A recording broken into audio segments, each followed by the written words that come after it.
네, 김정은 위원장이 새 신년사를 통해서 완전한 비핵화와 2차 북미 회담 의지를 다시 한번 확인했습니다. 김 위원장의 이번 신년사가 지난 6개월간 교착 상태에 빠진 북미 대화의 돌파구가 될 수 있을지 주목되고 있는데요. 네, 오늘 이 시간에는 2019년 새해를 맞아 한반도 최고의 국제 외교 정치 전문가인 문정인 대통령 외교안보 특보 모시고 오늘 김정은 위원장의 신년사 그리고 올해 한반도의 정세까지 전망해 보도록 하겠습니다. 교수님 안녕하십니까? 예. 안녕하세요. 새해 복 많이 받으세요. 네, 새해부터 먼저 시간 내주셔서 감사드리고요. 새해 복 많이 받으십시오. 예. 네. 자, 오늘 김정은 위원장 신년사 발표가 있었는데 교수님께서는 무엇보다 누구보다 관심을 갖고 지켜보셨을 텐데요. 내용적인 측면에 앞서서 눈에 띄었던 게 이제 김 위원장의 어떤 복장, 또 발표 장소도 그렇고 좌식 형태로 한 발표 형태가 아니었나 싶은데 이것도 어떤 목적이 있었을까요? 어떻게 보셨습니까? 글쎄요, 저는 혁명적 변화라고 보는데요. 예. 네. 과거에 아주 딱딱하고 집체적이고 예. 그다음에 어떻게 보면 상당히 고압적인 자세에서 일방적으로 이제 그 북측 주민들 향해서 얘기하는 형식의 신년사였는데 예. 이번에는 아주 소위 그 주민들하고 예. 소위 대화를 나누는 형식의 네. 그런 식의 그 방법을 택했다는 것은 상당히 획기적이라고 봅니다. 그만큼 통치 스타일도 이렇게 바꿔가는 것 아니냐 하는 느낌이 들었고요. 예. 그리고 더 어떤 것보다는 북한 스스로가 지금 비정상적인 것이 정상적인 것으로 변해가고 있다. 네. 그리고 국제 표준을 표방하고 있다. 그러니까 저는 작년 한 해 세 차례에 걸친 남북 정상회담과 한 차례에 걸친 북미 정상회담, 그리고 세 번에 걸친 이제 중국 방문 등을 통해서 네네. 김정은 위원장이 이제 국제적인 어떤 그 흐름을 따라가고 있는 것 아닌가. 그런 생각이 들었습니다. 그래서 과거의 신년사가 예. 소위 위에서 아래에 일방적으로 내려 놓는 거라고 한다면은 소위 하향식이라면 이번엔 상당히 상향식이 아니었는가. 밑으로부터의 주민과 대화하는 형식으로 했다는 데서 상당히 의미가 있다고 봅니다. 형태적으로도 소통을 강조하는 모습이었다 이렇게 평가를 하시는 것 같은데요. 아주 정확한 표현입니다. 네. 예. 내용적으로 봤을 때도 좀 어떻게 평가하고 계신지 궁금한데 교수님께서 예상하신 대로 어느 정도 나왔나요? 그렇죠. 그러니까 그 신년사를 전반적으로 보면 우선 첫째는 이제 작년도 한 해에 대한 어떤 그 평가가 있었고, 예. 그다음 강조하는 게 이제 북에서 항상 얘기하는 자립 경제 그리고 자력 경생의 길을 걸어왔다고 얘기하면서 예. 국제 제재와 압박에도 불구하고 북한 경제가 어느 정도 수준의 성과는 거뒀다는 걸 얘기를 했고요. 그다음 보면 이제 인민 생활을 상당히 강조하는 부분이 눈에 띄더라고요. 전에 같은 건 이제 사상과 정치의 강조 같은 걸 얘기해서 강령식으로 이렇게 얘기를 하는데 이번에는 인민의 삶, 그러니까 농민 하나하나, 어민 하나하나에 직접 갖고 그 사람들의 소위 의견을 듣고 예. 정책을 전개하라고 하는 것도 의미가 있고요. 그다음에 이제 그걸 넘어가면서 나오는 게 남북 관계에 대한 평가를 했고 금년도 나가야 할 방향 그리고 미국하고의 관계를 얘기를 했는데 전반적인 흐름은 이제 상당히 제가 볼 때는 이제 건설적이었다고 저는 보고요. 그리고 예. 작년 보세요. 작년 그게 뭐냐. 우리는 핵무장형을 완성했습니다. 내 책상에는 핵버튼이 있습니다. 이게 트럼프 대통령으로 하여금 나는 그보다 더 큰 버튼이 있다라고 하는 얘기가 나오면서 네. 그때부터 북미 관계가 이제 흐트러졌던 건데 이번에는 상당히 정제됐고 그 나름대로 일관성이 있고 뭔가 잘해보려고 하는 게 보이는 그런 신년사라고 평가할 수 있겠습니다. 네, 말씀하신 것처럼 이번 신년사에서 가장 좀 관심을 끌었던 부분이 바로 이제 그 비핵화 부분이었는데 김 위원장이 이제 완전한 비핵화로 나가려는 것이 나의 확고한 의지다라고 천명을 했는데 동시에도 이제 이런 말을 했습니다. 미국이 약속을 지키지 않고 우리의 인내심을 오판하면 새로운 길을 모색하지 않을 수밖에 없다 이런 말도 하면서 어떤 양면적인 발언을 한 상황인데 교수님께서는 그 부분을 어떻게 좀 해석하셨는지 궁금하네요. 그것도 북한의 일관적인 자세죠. 예. 우리는 항상 비핵화 의지가 돼 있다. 그러나 그것은 미국이 상하는 조치에 따라서 예. 우리가 비핵화 안 할 수도 있는 것 아니냐라고 하는 걸 사이 얘기하는 거죠. 그러니까 결국에 조건이 받으면 비핵화의 의지가 있지만 그렇지 않고 미국이 우리에게 일방적으로 강압적 자세로 나오면은 우리는 우리의 자유의 길로 갈 수밖에 없느냐라고 하는 건데 새로운 길이라고 하는 대목에 대해서는 우리가 볼 때는 보통 병진의 길로 다시 가는 것. 네. 그러니까 경제 발전과 핵경제. 소위 핵 개발을 동시에 추진하겠다라고 하는 기존의 라인으로 간다는 건데 그러면 그걸로 간다는 표현을 안 쓰고 새로운 길이라고 얘기한 그 대목은 저도 정확하게 파악하기 어려운 것 같습니다. 예. 그러니까 병진의 길로 가지 않고 어떤 새로운 길이 있을까?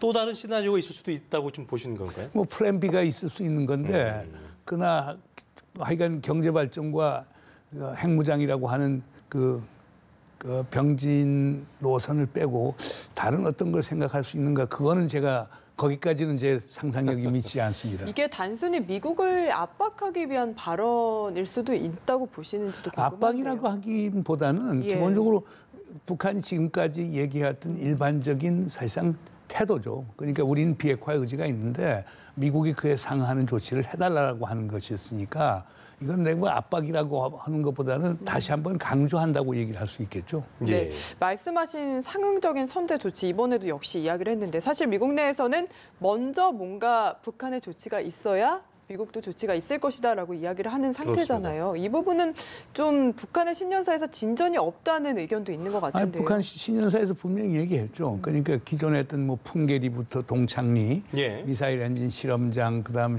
미사일 발사대 그거에 대해서 사실상 유관국 참관하에서 그걸 폐기할 수 있다. 그다음 영변 핵시설을 영구 폐기할 수 있다. 네. 이런 걸 얘기했는데 그 반대 조건이 결국에 미국이 그에 따르는 소위 제재를 완화해달라는 거란 말입니다. 예. 그러면 서로 행동 대 행동 원칙에 의해서 상호 동시 교환을 하자는 건데 그렇죠. 지금 여기에 깔려져 있는 것을 보면은 미국은 일방적으로 우리에게 요구만 하고 있지 이런 동시 교환을 하려고 하지 않고 있다라고 하는 걸 강조하는 게 이 신년사에 깔려져 있죠. 예. 미국이 아직 그 대통령도 그렇고 그 백악관이 공식 입장을 내놓지 않았는데 아까 말씀드렸던 뭐 새로운 길을 모색하겠다는 거라든가 또 연합군사훈련과 전략자산 반입은 중단해야 된다 같은 부분에 대해서는 어떻게 보면 미국 내에서 대북 정책에 있어서 좀 강경한 입장을 보이는 전문가들 사이에서는 이걸 굉장히 좀 협박 내지는 안 좋게 해석한다면 앞으로의 어떤 북미 어떤 회담이라든가 이런 거에 어떤 악영향을 끼칠 수 있지 않을까 하는 우려도 있는데 그건 어떻게 보고 계세요?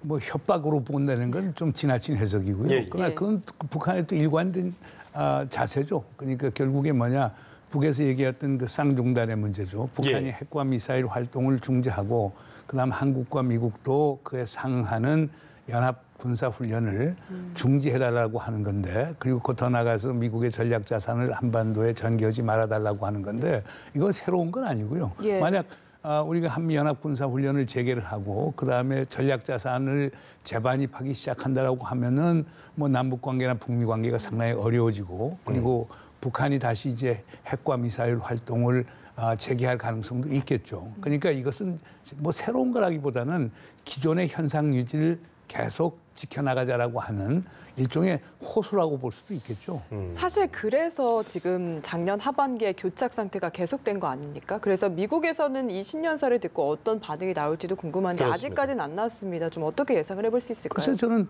작년에 비해서는 상당히 긍정적으로 나올 거라고 보는데요. 작년 같은 경우는 아까 핵 버튼 얘기도 나오면서 아주 트럼프 대통령이 그거에 대해서 상당히 격앙된 반응을 보이고 그랬는데 이번엔 뭐 지금 알려진 바로서는 이제 평양에서 워싱턴에 트럼프 대통령에게 친서도 보냈다고 그러고 예, 그렇죠. 그리고 그 연장선상 속에서 결국에 북미 2차 정상회담 할 용의가 있다는 것도 분명히 밝혔기 때문에 예. 제가 볼 때는 우선 미국에서 제일 원하는 건 no surprise입니다. 그냥 깜짝 놀랄 이런 발표가 없는 걸 원하는데 이번에 그런 서프라이즈한 요소가 없었다는 거죠. 그런 점에서는 미국에서도 제가 볼 때는 그에 상응하는 그 긍정적 반응을 보일 것 아닌가 생각이 됩니다. 그러면은 뭐 2차 북미 정상회담도 1, 2월 중에 가능할 거라고 좀 보시는 건가요? 뭐 그 가능성은 배제할 수 없죠. 왜냐하면 트럼프 대통령도 1, 2월 내내 하겠다는 것이고 그다음에 김정은 위원장도 결국에 하겠다는 의사를 분명히 밝혔으니까 그러나 이제 전통적으로 생각하면 모든 게 그렇습니다. 북미 간에 실무회담을 하고 최선희 스티브 비건이 실무회담을 하고 그다음 더 나아가서는 김영철 폼페오가 고위급 회담을 하고 그리고 난 다음에 정상을 회담하는 게 일반적인 양태인데 지금 그 두 가지 채널이 지금 움직이지 않고 있단 말이에요. 네. 그리고 지금 정상회담을 하는 거니까 역으로 두 정상이 만나서 합의를 해놓고 실천해 나가면 되는 거거든요. 그러니까 근데 지금까지는 우리가 항상 실무회담, 고위급회담, 그다음에 정상회담을 생각하는데 이 두 개가 안 되니까 정상회담도 어려운 것 아니냐라고 생각하는데 트럼프 대통령의 통치 스타일이라든가 김정은 위원장의 통치 스타일로 봐서는 정상 때 정상이 만나서 아주 과감한 결단들을 내릴 수는 있겠죠. 사실 네, 말씀하시죠. 교수님 모실 때는 실무 회담과 고위급 회담을 스킵하고 바로 정상끼리 만날 수 있다는 말씀을 하시는 거죠? 물론입니다. 가능성도 있다고. 예. 그렇습니다. 네. 북미 정상회담에 대한 기대감도 좀 가져본다고 얘기하셨고 남북 관계를 이야기를 해보자면은 가장 눈에 띄는 점이 금강산 관광 개성공단 조건 없는 이야기를 했어요. 그 부분에 대해서는 한 관계자가 북한이 우리에게 큰 숙제를 던져줬다 이렇게 평가를 하던데 이게 뭔가 숨은 의미가 있다고 보십니까?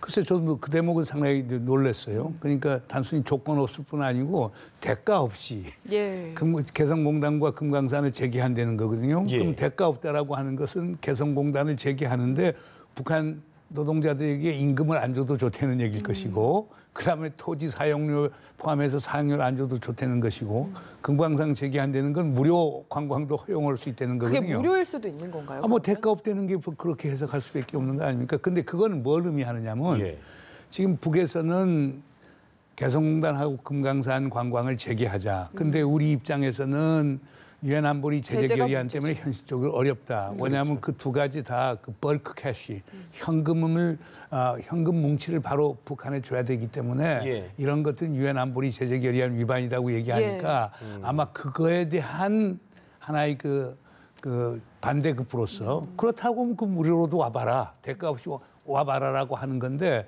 그런 것들이 우리가 어떻게 그걸 받아들일 수 있는지 그건 조금 우리가 연구도 하고 검토도 하고 북측하고 또 의견도 또 물어봐야 될 것입니다. 일종의 우리 정부에게 미국을 좀 더 설득해달라는 그런 우회적인 어떤 뭐 부탁이자 압박일 수도 있다고 좀 봐야 될까요? 뭐 그것도 있겠지만 기본적으로 결국 북에서 얘기하는 개성공단 금강산 문제는 유엔 안보리 제재 결의안도 있지만은 우리 민족끼리 남쪽이 과감한 결단을 통해서 유엔 안보리 제재 결의안 위반해서라도 재개하자라고 하는 건데 현실적으로 우리가 그걸 할 수가 없지 않습니까?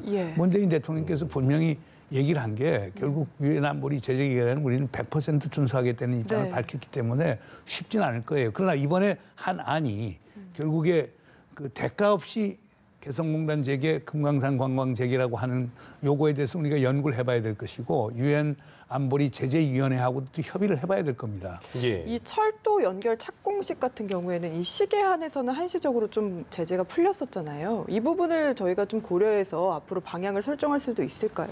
그래서 그러니까 하여간 최근에 미국이 조금 긍정적 사인들을 보였거든요. 하나는 이제 인도적 목적으로 북한을 방문하려고 했던 미국 사람들에 대해서 여행금지 조치 취했던 것을 다시 재고하겠다는 것도 나왔고 그다음에 우리 남북철도 그 연결 현대화 착공식 같은 것도 이제 사실상 유엔 안보리 제재 결의안 제재위원회에서 오케이를 해줬고 그건 미 국무부에서 오케이를 했기 때문에 가능한 건데 지금 미국이 그런 점에서 긍정적 사인을 보이지만은 그러나 뭐 최용에 포함해서 북한 고위관리 3인에 대해서 또 인권 문제로 결국 제재 명단에 올려놓고 이런 걸로 또 봐서는 미국이 북한에 대한 제재는 기존 입장을 유지하거나 오히려 강화하는 것 아니냐. 근데 이런 것들이 아마 그 북한 북측에 상당히 혼란된 시그널을 보이는 것 아닌가 생각이 됩니다.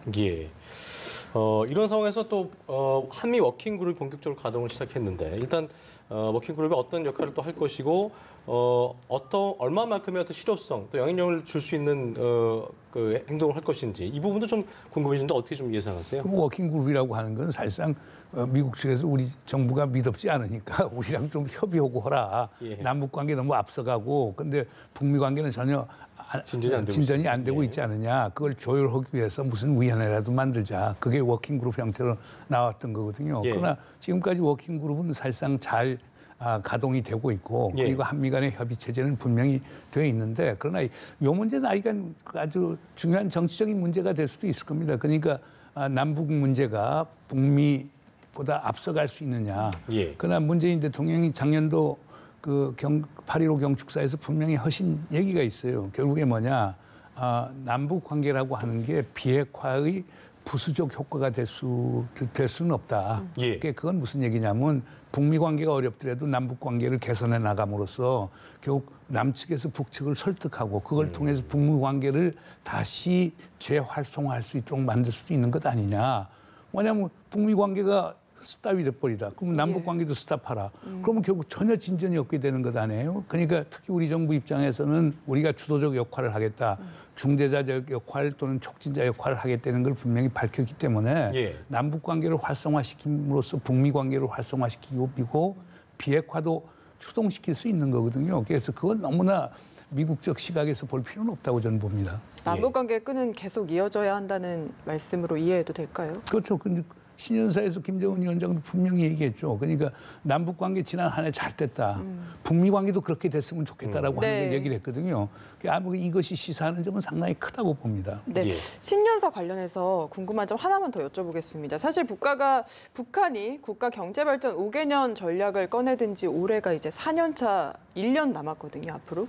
그렇다 보니까 북한 입장에서는 개인적으로 이번 신년사에서 경제 문제도 많이 언급을 했는데 좀 조박한 마음이 들 것 같기도 합니다. 이 부분은 좀 어떻게 예상하십니까? 그럼 뭐 하여간 작년 한 해 이제 북이 적극적으로 나선 이유가 뭡니까? 북이 원하는 건 번영이거든요. 예. 한국이 우리 남이 원했던 건 평화였고, 미국의 트럼프 대통령이 원했던 건 정치적 성과를 원했단 네. 말이에요. 그래서 북의 번영, 남이 평화, 미국이 정치적 성과 이것이 삼박자가 맞아떨어지면서 작년에 그 대반전이 왔던 거거든요. 그런 점에서 북은 경제 부분에 상당히 많은 역점을 둘 것으로 봅니다. 그러면서 특히 인민의 삶, 그 주민들의 삶의 개선에 상당히 역점을 두고 있다는 점에서 과거가 상당히 다르다고 보겠습니다. 예. 네. 이번 그 연설에서 어떤 인민의 번영에 대한 언급을 좀 많이 했는데 결과적으로 그 국제사회에서는 북한의 인권에 대한 상당히 걱정을 하고 있는 상황에서 아마도 그런 것들 좀 이렇게 불식시키고 없애기 위한 어떤 그런 일환의 발언이었나라고도 해석을 해볼 수 있을까요? 그런 부분들. 글쎄 인권 문제는 북한이 더 많은 노력을 해야 되겠죠. 예. 단순히 번영을 한다는 것. 그러나 이런 기본적인 기존에 이제 한국의 진보적인 정부들이 표방했던 것은 이런 것들이거든요. 지금 남북 관계나 북미 관계가 어려운데 인권 문제를 들고 나오면 북에서 그건 적대적 행위를 하는 걸로 보니까 그러면 예. 평화도 어려워지고 북한 주민들의 생존권을 도와주는 것도 어려워지고 그렇기 때문에 우선 핵이나 미사일 같은 중요한 문제를 먼저 해결하고 예. 그 과정에서 신뢰가 쌓이면 그때 북의 이제 인권 문제를 거론하고 그러면서 동시에 또 중요한 건 북의 인권 문제를 들어온다는 건 북도 개혁 개방으로 들어가고 네. 시장 경제가 채택이 되고 시민 사회가 생겨나고 중산층이 생겨나면은 인권 문제는 북한 스스로 해결할 수도 있는 거라고 보는 거거든요. 그런 점에서 보는 거니까 지금 인권 문제를 제일 앞에 내세우는 데는 아마 어려움이 있는 것 아닌가 생각이 됩니다. 예. 네, 지난해 이야기도 좀 짧게 나눠보도록 네. 하겠습니다. 사실 원론적인 질문이 될 수도 있는데요. 작년 상반기까지는 정말 숨가쁘게 남북관계, 북미관계가 달려오다가 하반기에는 교착 국면에 접어들었습니다. 원인이 어디에 있다고 보십니까? 미국과 북한 사이에 있어서 기본적인 문제점도 있죠. 그러니까 미국의 기본 입장은 북측에 완전한 비핵화를 먼저 하라. 그것도 검증 가능한 비핵화를 하면은 제재 완화시켜준다는 거고. 예.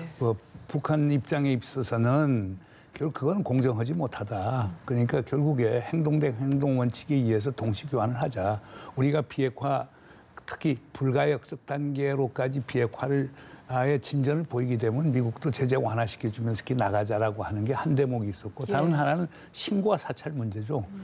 미국 입장에서는 북이 비핵화하겠다고 하면은 지금 동결하고 있으니까 그 다음 단계가 자연히 북이 갖고 있는 모든 핵 시설, 물질, 무기들을 신고하라. 그리고 국제 사회가 가서 그걸 검증할 수 있도록 해서 소위 사찰하고 검증할 수 있도록 하자라고 하는 그건데 북의 입장은 그렇습니다. 아니 지금 미국과 우리가 적대 관계인데 네. 어떻게 우리가 핵무기 리스트를 갖고 미국에 줄 수 있냐? 패를 다 줄 수 없다. 그러니까 없겠다, 이런 그건 적국에게 우리의 예. 공격 리스트를 주는 거와 다름이 없는 거기 때문에 신뢰를 쌓자. 신뢰를 쌓으려고 하면 결국에 종전 선언을 하고 불가침 관계를 맺은 다음에 그 다음에 신고 사찰하자. 이런 것들이 결국에 미국과 북한 사이에 상당히 큰 간극을 이뤘고 이런 것들 때문에 비핵화에 큰 진전을 보지 못했던 것들이라고 봅니다. 예. 6.12 그 정상회담에서 어떤 비핵화의 방향성이 잡혔다면 그럼 교수님께서 보시는 어떤 아까 말씀하신 대로 국제사회와 미국이 원하는 비핵화의 어떤 구체적인 방안들 그리고 북한이 원하고 있는 그에 상응한 대가들 이런 것들이 본격적으로 이루어지는 게 바로 2차 북미 정상회담 테이블이 될까요? 어떻게 좀 보고 계세요? 저는 그렇게 봅니다. 그러니까 뭐 핵심은 그거죠. 진짜 지금 북이 하려고 했던 건 지금 풍계리 같은 경우는 3분의 2 이상 소위 파괴를 했다라고 그러는데 그것도 검증을 해야 된다는 말이에요. 예. 그럼 미국 쪽에서 검증할 수 있도록 해야 되고 동창리 미사일 엔진 실험장 같은 경우 지금 유관국 참관하에 하겠다고 그랬으니까 그건 그대로 실천을 하고 그다음에 세 번째 영변 핵시설이 영구 폐기 같은 것도 그 관련된 구체적인 움직임을 좀 보여야 될 거예요. 그리고 신고 사찰 문제를 제일 비핵화의 끝부분에 갖다 놓으면 진전이 없을 거예요. 그러니까 중간 정도의 그걸 집어넣어서 미국이 설득할 수 있도록 해야 되고 미국도 기본적으로 입장을 바꿔야 될 거예요. 계속 완전한 비핵화 없이 제재 완화 없다. 그러면 결국에 뭐니까 선패기 후보상 문제인데 그건 북이 입장에서는 받을 수가 없죠. 그래서 신년사에서 김정은 그렇죠. 위원장도 공정한 그 일방적이고 공정하지 못한 것 했었을 때 새로운 길로 가겠다라고 하는 거기 때문에 그 대목은 미국도 북한의 주장에 조금 귀를 기울일 필요가 있다고 봅니다. 예. 지금 말씀하신 내용 중에 신고 사찰 이 부분이요. 사실 신년사에는 전혀 관련 조치들이 담겨 있지 않은데 북한에서 그 정도로는 좀 전향을 할 의지가 있다고 보십니까? 검증은 가능할 거예요. 근데 신고 사찰의 경우에 근데 신고라고 하는 것이 자발적 신고해야 되거든요. 근데 그 신고하고 사찰하고 검증하는 게 미국이 주장한 데 일방적으로 될 수 있는 건 아니거든요. 결국 네. 북한의 협력이 필요해요. 예. 그러니까 협력적 사찰, 협력적 검증 그리고 협력적 폐기라고 하는 모드로 가야 되거든요.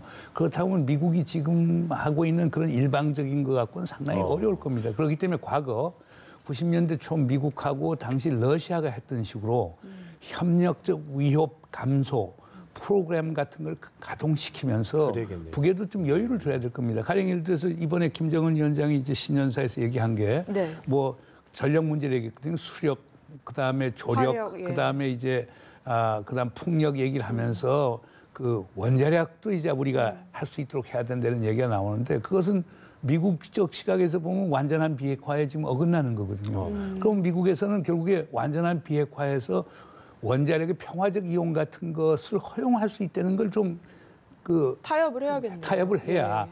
북측도 그에 상응하는 조치를 취할 수 있는 것 아니냐. 그러니까 뭐 우리 문재인 대통령도 말씀을 하셨습니다만은 악마는 디테일에 있는 거거든요. 예. 그러니까 이제 그 디테일에 가게 되면은 많은 소위 그 부침이 있을 거예요. 그러나 그걸 인내심을 갖고 차분히 접근할 필요가 있는 것이죠. 어쨌든 신고 사찰 부분도 말씀하신 대로 어떤 미국적 일방적 방식이 아니라 북한의 자율적 의지가 필요한 것이기 때문에 어쨌든 양측 간의 어떤 이런 부분의 방식적인 부분에 있어서도 조율이 좀 필요할 것이다. 점진적으로. 그 뭐 대표적인 게 그 직프리드 해커 박사라고 스탠포드 대학의 예. 세계 아주 가장 저명한 이제 핵무기 전문가인데 예. 그분 얘기가 그런 얘기를 해요. 지금 북한의 핵무기를 폐기한다. 그 뭐 저 가령 뭐 존 볼튼 같은 분은 결국에 그것을 미국의 테네시에 있는 옥 리지에 갖다 와서 예. 거기서 폐기하겠다고 그러는데 해커 박사는 그 불가능하다는 거예요. 왜냐하면 핵무기를 폐기 해체하는 것은 그 핵무기를 디자인한 사람만이 할 수가 있다는 거예요. 그럼 북한 핵과학자들이 그걸 디자인하지 않았어요. 그들이 예. 협력 없으면 안 되는 거거든요. 그러니까 북한을 비핵화시키는데 일방적인 움직임으로는 해결하기 어려워요. 북한의 협력이 상당히 필요하죠. 결국에는 부침이 있을 거고 길게 좀 여유 있게 봐야 한다는 말씀이셨는데 사실 미국 같은 경우에도 내년에는 그러니까 2019년 하반기 정도부터는 재선 국면으로 들어가고요. 북한도 사실 내년까지는 성과를 내야 되는 상황이다 보니까 조급해지는 마음이 드는 것도 사실이거든요. 그렇습니다. 이 부분 좀 어떻게 헤쳐나가야 될까요? 글쎄 우리가 뭐 북한을 비핵화시키는데 단기적으로 할 것들이 있고 장기적으로 할 것도 있는 거거든요.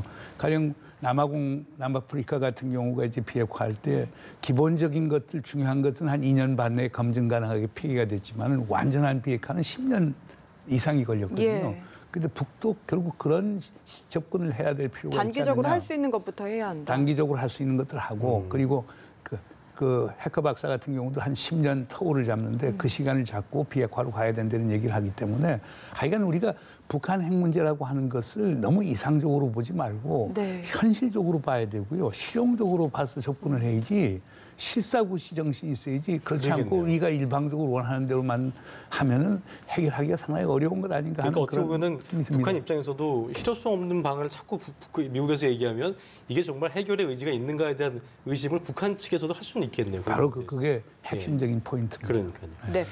그리고 김정은 위원장의 연내 답방이 사실 무산된 이유도 짚어봐야 할 것 같은데 뭐 연내라는 기간에 그리 집착할 필요는 없다고 하지만 이유가 그렇습니다. 좀 어디에 있다고 보십니까?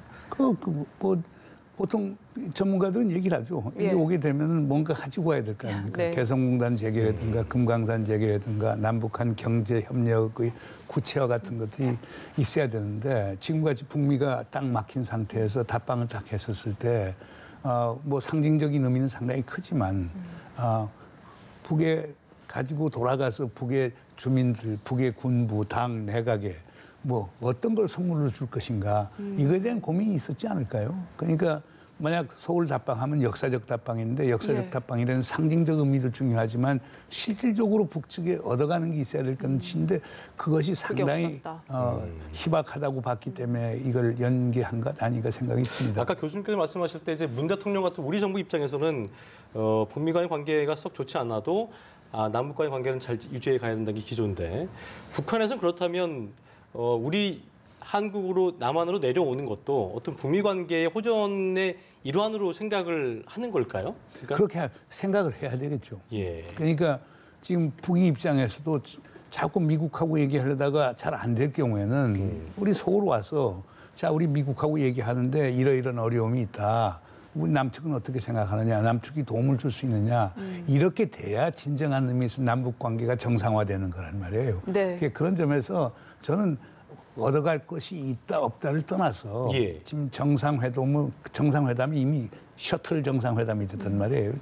거의 정례화가 됐는데 이런 걸 하여간 100% 활용을 해서 우리 대통령하고 많은 걸 공동으로 협의를 해 나가면은 북미 관계 푸는 데도 큰 도움이 될 겁니다. 그래서 저는 너무 형식과 실리 너무 따지지 말고 김정은 위원장이 답방 결정을 내리는 것도 전 좋은 결정이라고 생각합니다. 꼭 뭐 얻는 것이 없다 하더라도 남북 관계 개선을 위해서라도 하는 게 좀 옳지 않을까라는 얘기를 해주셨습니다. 아니, 궁극적으로 얻는 것은 있죠. 예. 그러니까 빈손으로 돌아가는 건 아닌데, 예. 그러니까 기대를 너무 갖고 하는 크게 해서. 것보다도, 예. 그러니까 북이 얻어갈 걸 계산해서 답방을 결정하는 그것보다는, 그러니까 약속한 것을 이행한다는 점에서 오고 거기에서 남측 지도자하고 머리를 맞대서 해결책을 만들어내는 이런 자세가 더 필요한 것 아닌가 생각이 됩니다. 예. 그러면 사실 뭐 저희들끼리는 뭐 북미 정상회담 전에 올 것이냐 후에 올 것이냐 이런 이야기도 많이 하거든요. 이 부분은 좀 어느 쪽이 낫다고 보십니까? 그건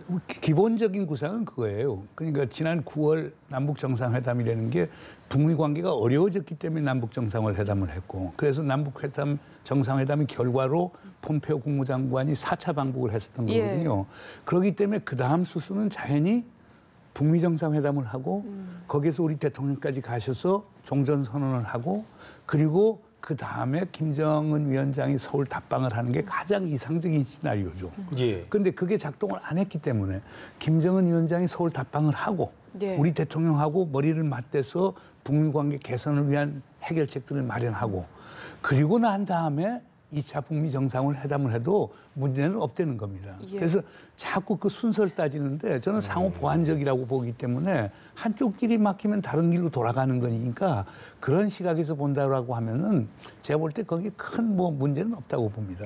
그래도 이전 남북 정상회담보다는 만약에 또 답방을 하게 된다면 아까 말씀하신 대로 북미 관계 개선을 위해서 머리를 맞댈 텐데 좀 더 이전보다는 진전된 좀 더 미국에서 수긍할 수 있는 구체적인 방안들이 좀 도출은 돼야겠지요. 당연히 그래야 되겠죠. 예. 네. 알겠습니다. 그리고 종전선언 이야기를 해주셨는데요. 이 신년사에서 정전협정 당사자들과의 긴밀한 연계 밑에 들어가서 다자협상도 적극 추진하여 이런 내용이 나옵니다. 이게 종전선언 다자협상을 좀 언급한 거라고 봐야 될까요? 그러니까 기본적으로 종전선언이라고 하는 건 우리 문재인 대통령이 사실상 제안을 한 거고, 예. 예. 그다음에 이제 김정은 위원장이 거기에 대해 화답을 보인 거고, 그럼 거기에서 얘기하는 것은 종전선언은 결국에 3자 또는 4자니까 뭐 처음에 가장 이상적인 것은 남북한하고 미국 3자가 모여서 종전선언을 해서 적대 관계를 청산을 하고 그리고 난 다음에 평화 조약 또는 협정에 대한 본격적 협상에 들어가면 되는 거거든요. 그거는 예. 휴전협정의 법적 또는 실질적 당사자인 남북 미중 사자가 들어가는 거거든요. 그러니까 그런 3자 또는 4자를 다자협상이라는 표현을 쓴 것이기 때문에요. 기존의 논의의 연장선상에 있다고 보면 됩니다. 이게 그런데 사실 북한에서 여러 매체를 통해서는 이야기를 했지만 이렇게 신년사를 통해 육성으로 이야기한 건 처음이다 보니까 이 부분을 좀 의미를 갖는 부분도 계시던데요. 어떻게 보십니까? 뭐 그건 결국 그건 무슨 얘기냐면은 더 강력하게 김정은 이야기를 한 위원장이 한편에서는 비핵화의 의지를 분명히 표명을 했지만 다른 한편에서는 결국 비핵화라고 하는 것이 종전선언하고 한반도의 평화체제 만들지 않고는 어려운 거거든요. 예. 그러니까 이 두 가지 축을 동시에 추동하겠다라고 하는 의지를 표명했다는 점에서는 높게 평가할 만하죠. 예, 알겠습니다. 자, 그리고 트럼프 행정부의 그 중심을 잡아왔던 인물이죠. 매티스 국방부 장관이 어제 마지막 고별사를 남기고 사퇴를 했는데요. 주한미군 또 주둔도 그렇고 또 방위비 분담금 등 현안들도 그렇고 또 한미 동맹 전반과 대북 관계에 어떤 영향을 좀 줄 수 있지 않겠냐는 뭐 관측도 있던데 교수님께서 실제적으로 어떻게 좀 이렇게 예상하세요? 글쎄 저는 기본적으로 우리 대통령께서 지난번에 작년에 이런 말씀을 하셨거든요. 종전선언이나 평화조약 또는 평화체제라고 하는 것은 기본적으로 그런 것들은 한미동맹이나 주한미군의 위상하고 관계가 없다. 한미동맹과 주한미군의 위상이라고 하는 것은 한국과 미국이라는 두 주권 국가의 사이의 문제고 예. 그다음 종전선언이나 평화체제라고 하는 것은 아까 했던 남북미중 사자의 관계이기 때문에 그것은 별개의 거라고 말씀을 하셨거든요. 그러니까 제가 볼 때 방위비 분담 문제 뭐 이런 것들도 결국 이건 한미 간의 문제지 이것이 북미에 바로 영향을 미치는 거라고 보지는 않습니다. 그 방위비 분담금 문제에 관해서요. 사실 지금 북한 이슈는 아니긴 하지만 우리나라 입장에서는 좀 걱정이 되는 부분이 있거든요. 이게 매티스 국방장관이 좀 중심을 잡아줬었는데 일방적으로 좀 트럼프 대통령의 의중이 더 많이 실리는 게 아닌가 하는 부분은 어떻게 보십니까? 그래 뭐 트럼프 대통령 입장에서는 뭐 주한미군 소위 그 주둔에 필요한 모든 비용을 우리 정부에서 내라고 하는 게 전에부터 뭐 선거 때부터 얘기했던 거니까 예. 그건 기본 입장이고 우리 정부 입장에서는 한미 동맹 간에 공정하게 결국에 부담금을 측정해야 될 것 아니냐. 그 사실 그렇지 않습니까? 우리가 그렇죠. 모든 걸 부담한다라고 하면 동맹이 아니고 주한미군 용병이 되는 것 아닙니까? 예. 우리 국민 정서상 그걸 또 수용하기는 상당히 어려울 거니까 예. 어렵더라도 인내심을 갖고 협상해 나가야 되겠죠. 예. 자, 끝으로 저희가 우리 국민들도 그렇고 올해 세 차례에 걸친 남북 정상회담 또 역사상 첫 북미 정상회담 등 뭐 많은 분들께서 감격을 하셨던 그 순간들을 목도하셨을 텐데 하반기 뭐 약간 뭐 6월 이후에 교착 상태에 빠진 국미 관계를 보면서 또 답답한 마음도 있으실 테고요. 끝으로 우리 국민들한테 앞으로 또 이런 어떻게 관계가 좀 진전될 것이고 어떻게 한 말씀 해주실지 듣고 마무리 짓겠습니다. 예. 지금 우리가 바라는 건 두 가지 아닙니까? 예. 한반도의 평화를 원하는 거 아닙니까? 평화를 가려고 하면은 북한의 비핵화, 한반도의 비핵화가 이루어져야 되겠죠. 이 두 가지 목표를 이루는 것은 쉬운 게 아닐 겁니다. 네. 그러니까 작년 한 해 일어났던 것들은 이 평화와 비핵화와 평화를 가는 오디세이 긴 여정의 첫 부분에 해당한다고 생각하셔야 될 것 같습니다. 그렇기 때문에 인내심을 갖고 지켜보고 그다음 뭐 여야 보수 진보의 구분 없이 예. 평화를 위해서 가는 길, 비핵화를 위해서 가는 길에는 다 같이 동참을 해서 적극적 지원과 지지를 해주는 것이 바람직한 것 아닌가 생각이 됩니다. 그런 점에서 이 새 한 해는 예. 하여간 대북 문제, 한반도 평화, 비핵화 문제는 여야 구분 없이 진보 보수 구분 없이 하나의 일체된 마음으로 다 같이 나갔으면 하는 게 제 개인적 바람입니다. 예. 네, 2019년 새해 첫날을 맞이해서 네. 문정인 대통령 외교안보 특보와 이야기 나눠봤습니다. 오늘 오늘 말씀 좋은 말씀 고맙습니다. 네, 네, 잘 들었습니다. 감사합니다.